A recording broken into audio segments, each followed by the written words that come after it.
I'm Sabrina with the 2-Minute CRA News you need to know. The legislature had a big deadline last week. Friday was the day all Assembly bills and all Senate bills must be passed out of their respective House. If it doesn't, the bill is essentially dead. Here's what happened. The biggest and most expensive issue was SB 562, which creates a state-managed single-payer healthcare system at a cost of $400 billion to taxpayers. A funding source hasn't been identified, but in previous attempts to pass similar policies, employers have been targeted.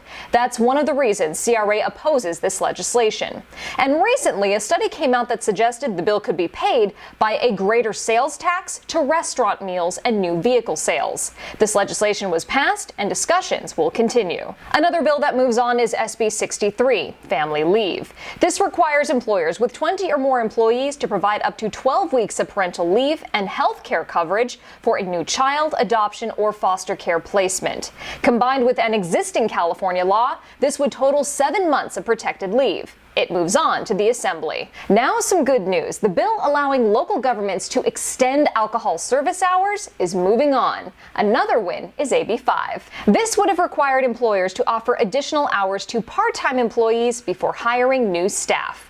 The bill was held until next year. We have a clarification to share with you when it comes to the sale of high-proof alcohol. The Department of Alcohol Beverage Control's advisory was about undenatured alcohol versus regular alcohol. Here's ABC's language. This really means grain-neutral spirits, like Everclear, which is made from corn, would be prohibited without a prescription.